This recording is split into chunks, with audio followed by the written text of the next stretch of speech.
दोस्तों एक बार फिर से आपका एनएससी फिजिक्स क्लास में वेलकम है, स्वागत है।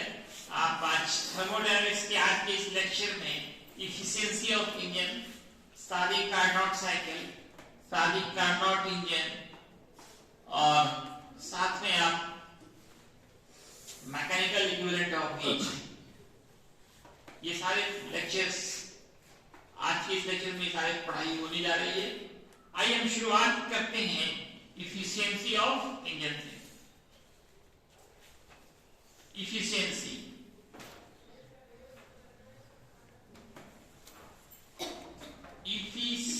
ऑफ इंजन,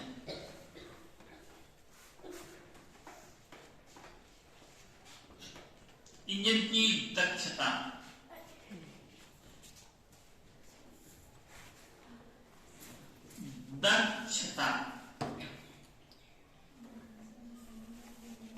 ये होता क्या है इफिशिएंसी ऑफ इंजन? कोई भी इंजन या कोई आप भी एक इंजन ही और बॉडी के इंजन, आप कितनी एनर्जी ले रहे हो और कितनी एनर्जी काम में लगा रहे हो,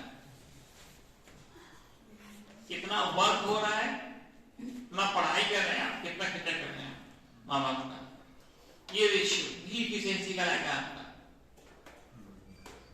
कितनी पढ़ाई कर रहे हैं और कितना बाप का खर्चा कर रहे हैं।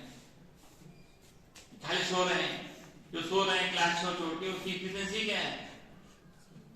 बहुत कम है, निगेटिव मानिए।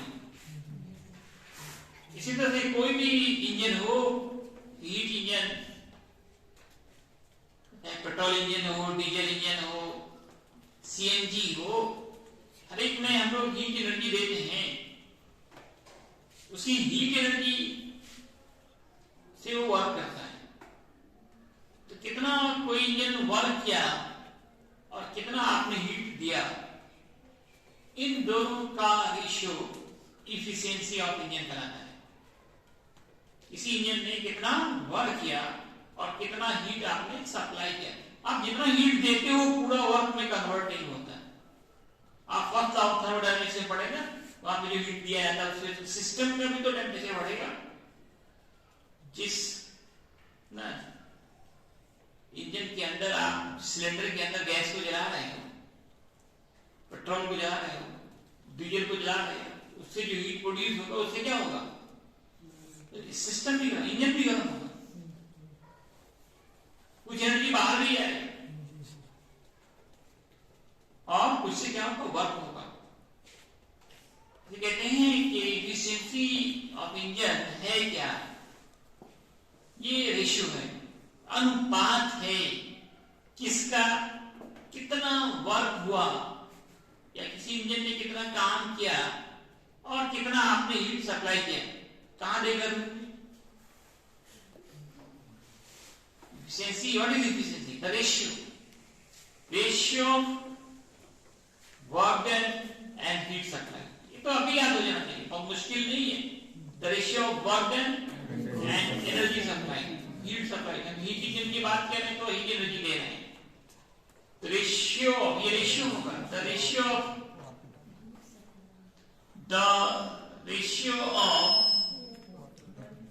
work done एंड एनर्जी बोले तो कॉमन हो जाएगा, सबके लिए हो जाएगा energy supply. The ratio of work done and energy supply is called efficiency of engine.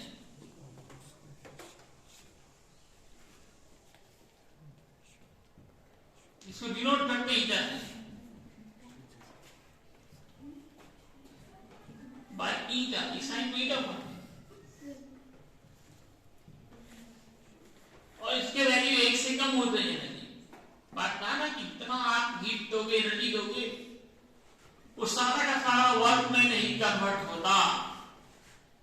एक बड़ा भाग एनर्जी का हमारा लॉस हो जाता है।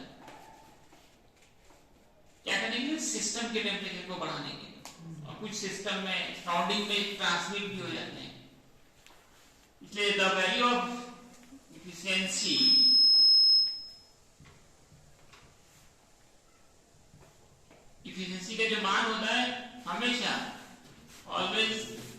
less than 1.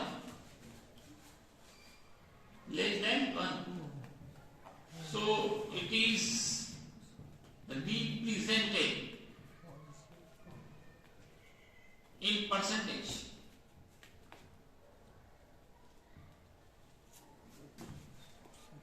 इसका फॉर्मूला हो जाएगा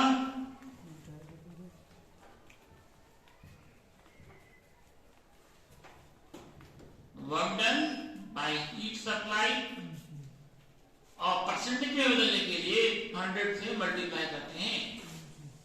ईटा का फॉर्मूला हो गया work done upon heat into 100, W for work done, H for heat supplied. Heat supplied. और ईटा क्या है? Efficiency of engine. Eta efficiency of engine. Efficiency of engine. अगर एक न्यूमेरिकल इसको हो जाए, if due to supply of 50,000 joule heat, supply of 50,000 heat energy, work done is 25,000.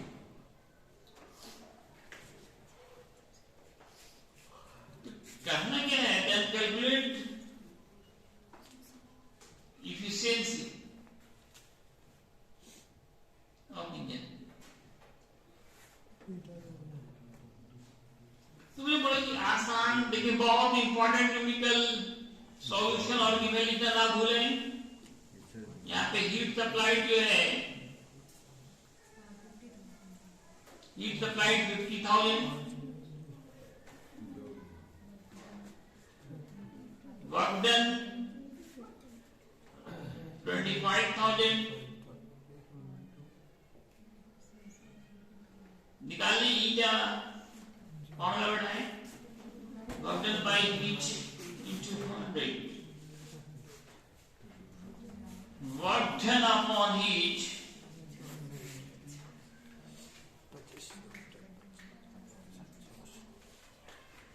into 100, 25 to the eta is 50%.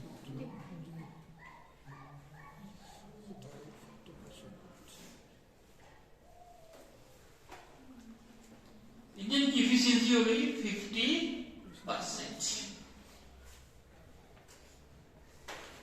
अब देखिए सादी कार्नोट, सादी एक साइंटिस्ट हैं, वो शादी वाली सादी नहीं है, सादी कार्नोट इंजन।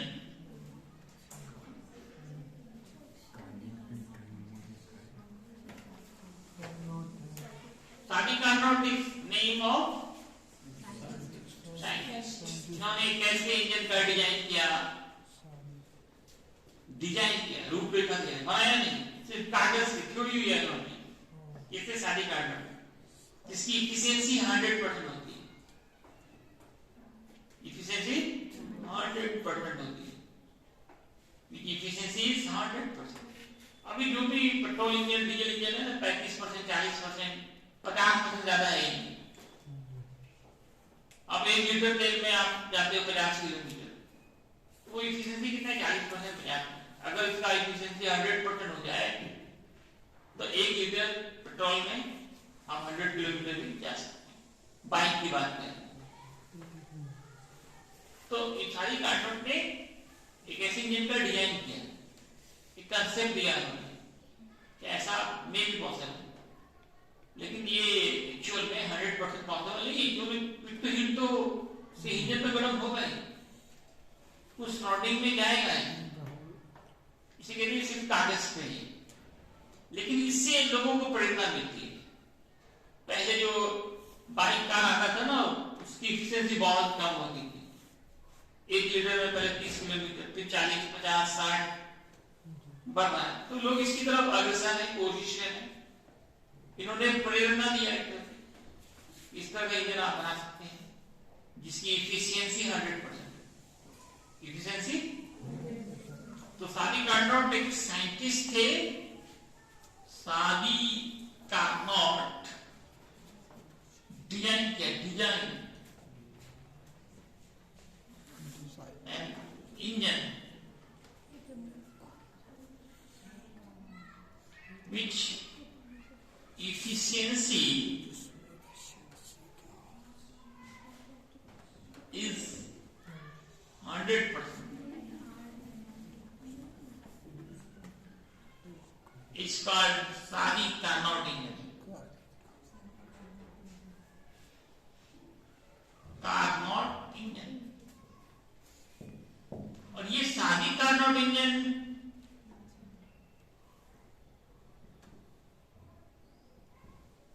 कहते हैं ये बेस्ड होते हैं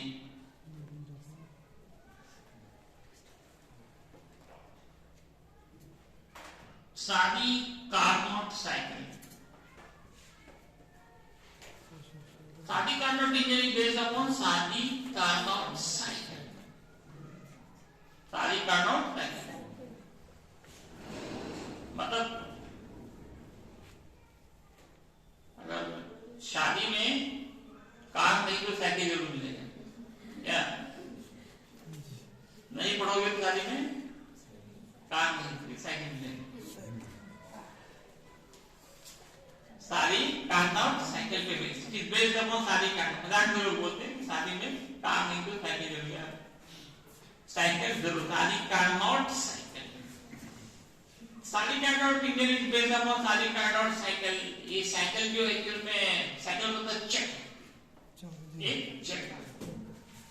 इसमें इंजन में जो है अगर दो आइसोथर्मल प्रोसेस हो, दो एडियाबेटिक प्रोसेस हो, तब जाकर ऐसा इंजन बनाया जा सकता है जिसकी efficiency 100%।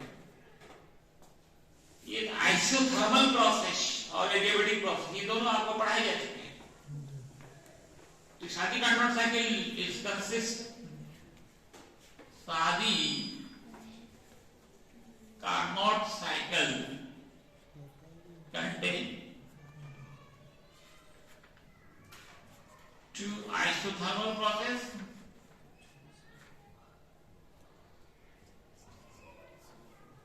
and two adiabatic process.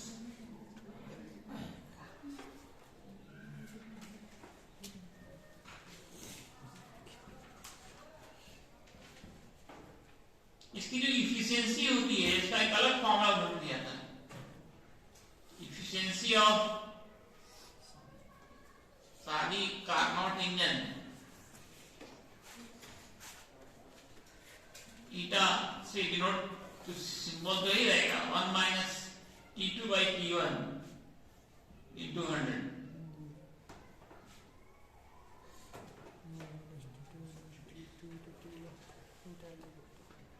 T2 है ये टेम्परेचर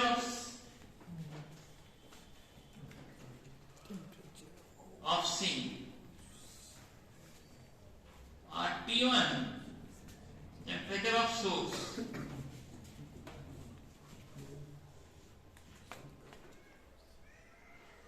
सिंक जो है source, temperature of T1 is temperature of source. इन्होंने T2 को माना कि एक ऐसा चीज है जिसकी थर्मल कैपेसिटी इनफाइनाइट है, उसमें कितना भी हीट देंगे उसका टेम्परेचर 0 डिग्री सेंटीग्रेड ही रहेगा।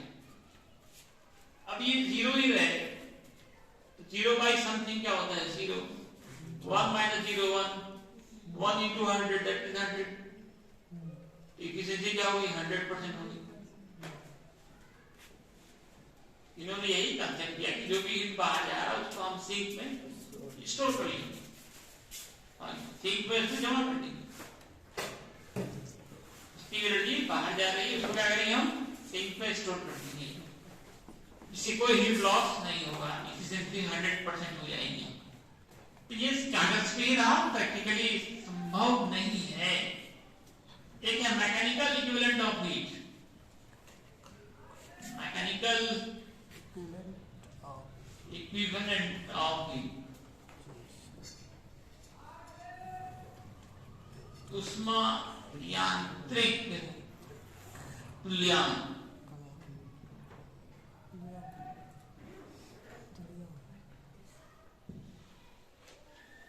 याद कीजिए एक्सरसाइज जब थर्मोडायनामिक्स शुरू हुआ था हाथ रगड़े थे आप, क्योंकि ठंडा इसलिए बहुत है, थोड़ा तेजी चाहिए आपको बॉडी में, रगड़िए हाथ को।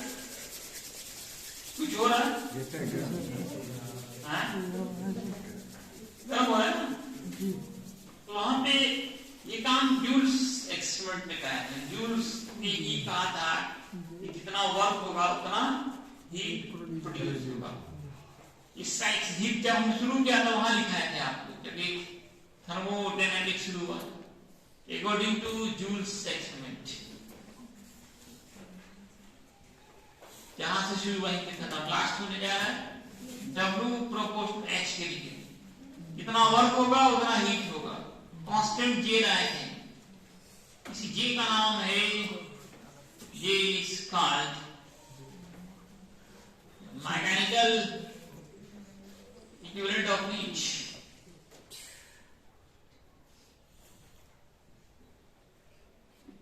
J का फॉर्मूला होगा work done by heat, W for work done, H for heat। तो क्या डेफिनेशन होगा? The ratio of work done and heat supply, the ratio of work done या हीट सप्लाई के हीट प्रोड्यूस होगा, heat produce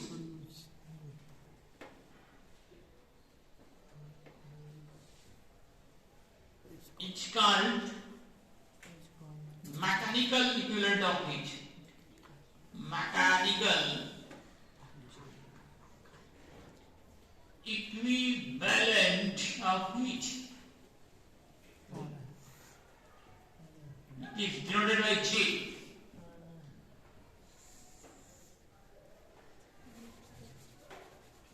by J, ये का formula होगा work done by heat, W by H, no unit no dimension, ऊपर दी energy work का joule, heat का joule, no unit no dimension. In SI system J का मान क्या होता है था? और लिखाए थे J is 1 1 1, J is 1, so work done equal heat के।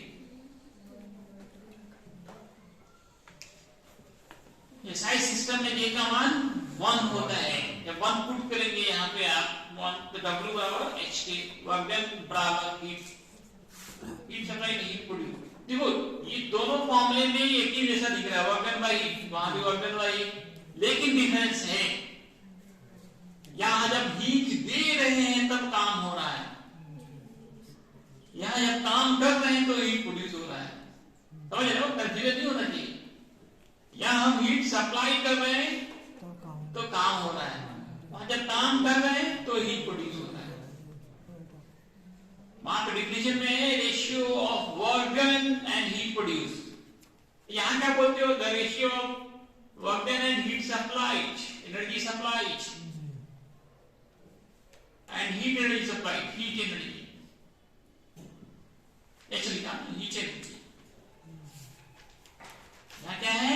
The ratio of work done and heat produced, heat produced is called mechanical equivalent of heat, denoted by J। J का मतलब work done by heat, no unit no dimension. ऐसा system में J का मान 1, तो work done बराबर heat के होगी।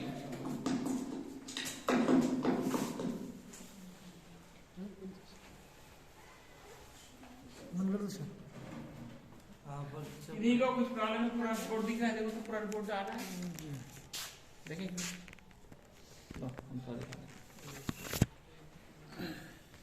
नजदीक से देख लें बोर्ड को आप।